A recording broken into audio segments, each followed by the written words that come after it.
Dako na po tayo sa ating tutok negosyo. Tutok Negosyo.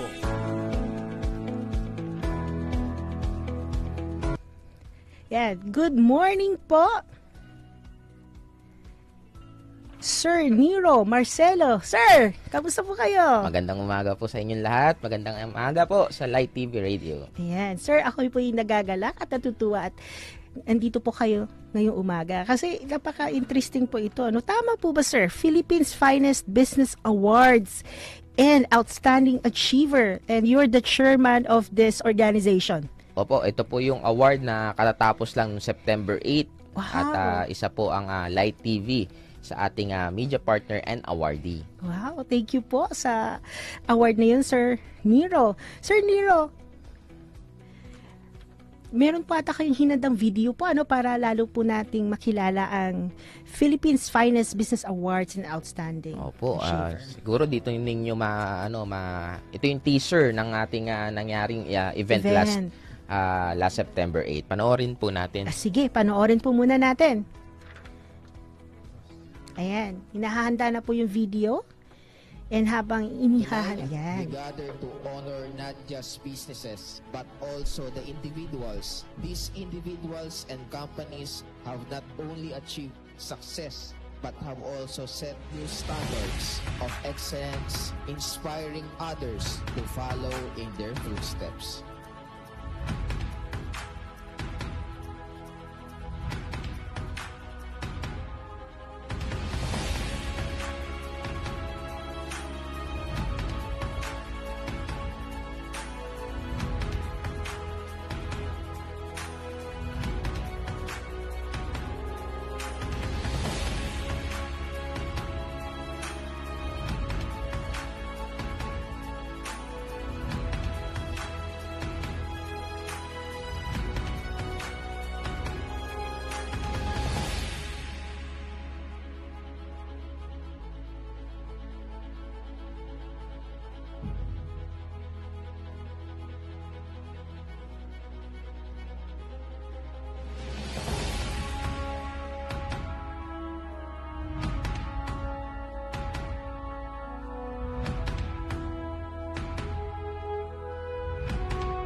Let us embrace this evening of celebration, appreciation, and inspiration.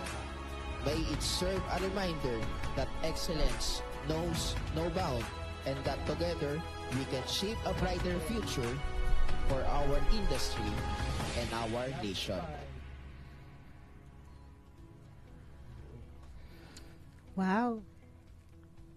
Napakaganda po ng video na pinakita niyo po, And napaka-inspiring po tingnan. Sir Nero, paano po ba nagsimula o kailan po nagsimula ang ating organization regarding this? Actually, yung concept ng Philippine Finest Business ay nagsimula siya noong I think 5 or 6 years ago. Kung hindi niyo po natatanong, ako po ay may kumpanya sa Rizal. Isa po itong media kung saan nagfe-feature po kami ng mga negosyo. Oh. And each time may pumapayag po magpa-feature sa amin, binibigyan po namin sila ng plaque. Yung plaque na yon, nakasulat doon na isa sila sa Philippine Finest Business. Okay. And then last year, ang ating pong partner, which is La Visual Corporation, nagkita kami sa isang event, and then sabi niya, bakit hindi mo pa gawing totoong event ang Philippine Finance? Binibigay mo yung plaque sa mga negosyo. Yes. And then ayun, dahil pareho kami ng vision, pareho kami ng mission na tumulo sa mga negosyong mas makilala sila, Yes. ay yun, naging makatotohanan na ang Philippine Finance Business Awards. Ayan. Thank you po kasi syempre hindi lang po ang ating pagnenegosyo ay hindi lamang dahil kita.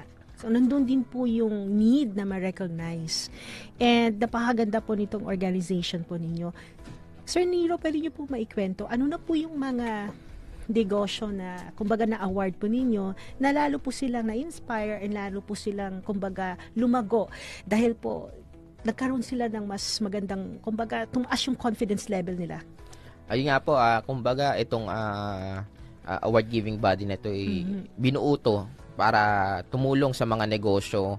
After this pandemic, mas ma-motivate sila. Yes. Alam naman natin na kapag ang mga negosyo ay mas na-motivate, mas ginagalingan, aangat din yung ating ekonomiya. Yes. So, doon sa awarding po natin ay meron tayong 100 na awardee na kinilala. So, meron po dito mga negosyo mula sa iba't ibang industriya, Opo.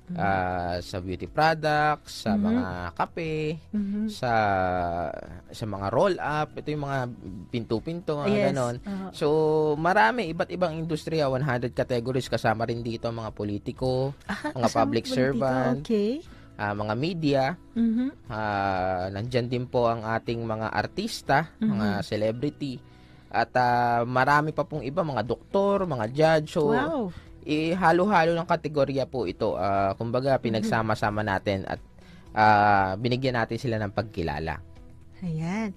Sir Nero, meron po ba tayong usual criteria or paano po ba makasali at ma-nominate po dito? Actually, ang Philippine Finance Business Awards po ay sarado na for nomination. Actually, bukas na ulit. Bukas na ulit kasi Bukas na ulit. lang po. Oo, pwede na sila Okay. mag-nominate.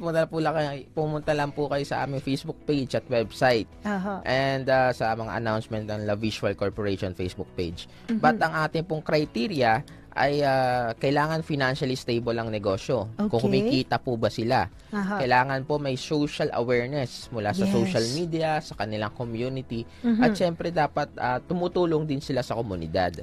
Kung Corporate social responsibility. Okay kumbaga ang po. negosyo ba nila ay kailangan sa community o tumutulong sa community. Yun po ang ating mga criteria na talagang sinala natin ng mga mula 1,000, 100 at sinurvey natin, ni-research natin hanggang makuha natin yung 100 mga negosyo. Wow. Matindi po palang screening process ito. Matagal po. Okay. Sir Nero, I'm also interested.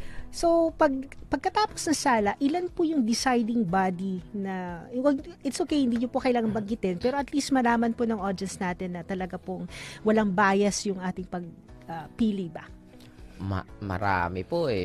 Hindi ko lang po alam kung ilan talaga. Pero ang team po natin ay binubuo po ng dalawa. Ang Servicio Channel at ang La Visual Corporation. So, ang La Visual Corporation po ang talagang sumasala dito. Kumbaga, sila yung nag-i-screening, sila po yung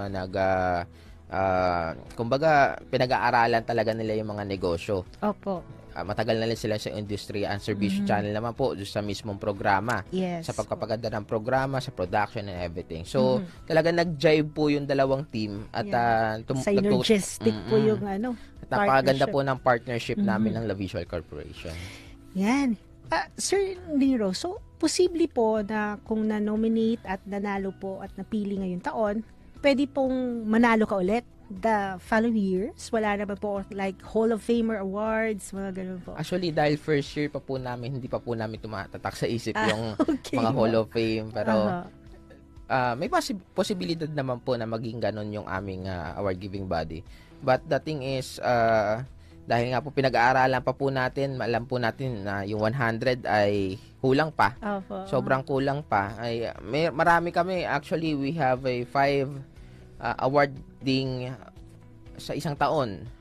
So, yun ang target natin. At talagang lahat ng industriya, lahat ng kategorya, SMEs, and then mga big corporation, matulungan natin, ma-recognize. Iba kasi yung binibigyan kayo ng pagkilala eh. Yes, so, mas mo-motivate tayo after this pandemic ay talagang napaka-importante ngayon. Yeah, tama po. And nabanggit niyo po kanina may mga personalities po. Pag personality po, ano naman po yung ating criteria? Kasi pag business, syempre, stable yung business. Pag mga personalities naman po, ano naman po yung ating criteria doon? Kumbaga, ang ating mga achievers, kung tinatawag na yun. I see. Napakarami din pong kategorya, napakaraming, kumbaga, iba-iba din ng industry. Ito po yung mga napili natin dahil isa po sila sa mga inspirasyon sa ating mga nagnenegosyo rin. Kumbaga, sila yung mga one of the best sa kanilang industriya. At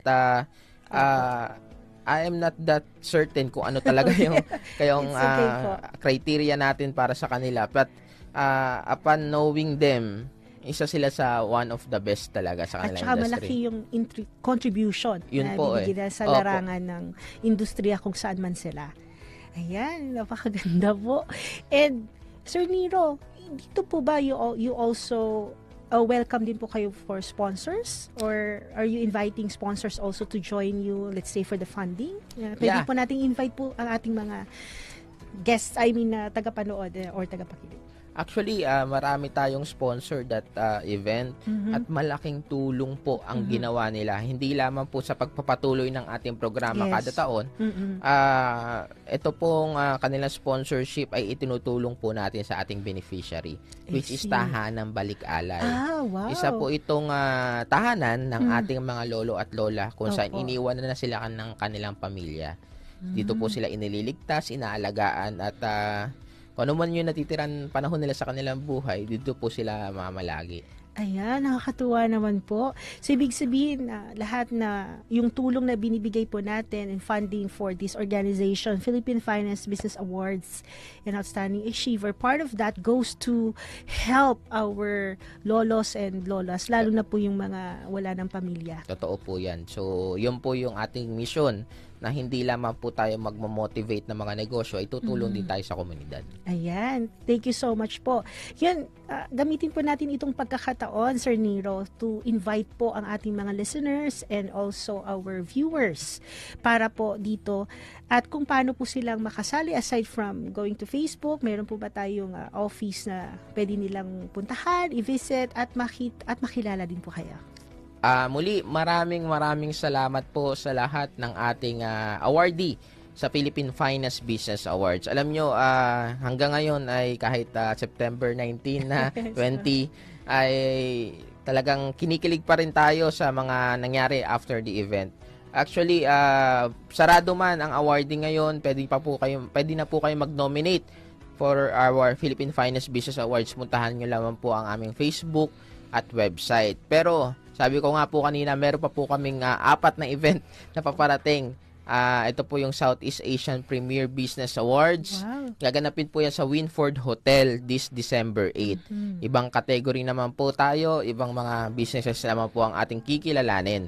So, tunghayan lang po ninyo at bantayan, sundan ang ating Facebook page ng La Visual Corporation, ang serbisyo channel para po sa mga updates at mga iba pang mga news about our events sa paparating. At malaking tulong po ang inyong mga sponsorship sa ating beneficiary, which is Tahanang Balik-Alay na ating binanggit kanina, at para po ito sa ating mga lolo at lola. At syempre sa pagpapatuloy na kilalanin ng mga negosyo at negosyanteng Pilipino.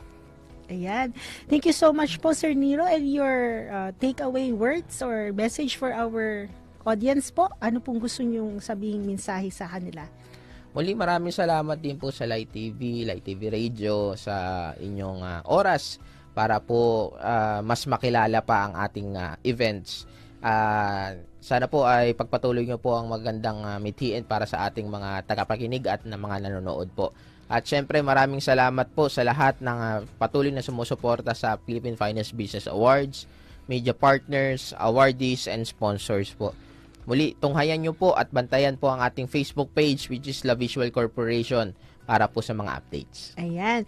Thank you so much po, Mr. Nero Marcelo, Chairman of the Philippine Finance Business Awards and Outstanding Achiever. Good morning po sa inyo and thank you so much for joining me here today at Tutok Negosyo dito lang sa Blessed Negosyo. Thank you. Ayan po. Na-inspire po ba kayo doon? Gusto niyo rin po bang maging isa sa awardee ng Philippine Finance Business Award? Or you are a personality that have a great contribution to the community and also to your fellow Filipinos? Yan, i-nominate nyo lang po. Punta na po tayo dun sa FB page ng Philippine Finance Business Awards and Outstanding Achiever. Salamat na marami po, Sir Nero, kasi this is something that our Filipino businessmen and businesswomen will have something to also look forward to, and parang validation din po ng kanilang outstanding business venture dito po sa Pilipinas. Ayan. Daon naman po tayo sa Word for the Nation.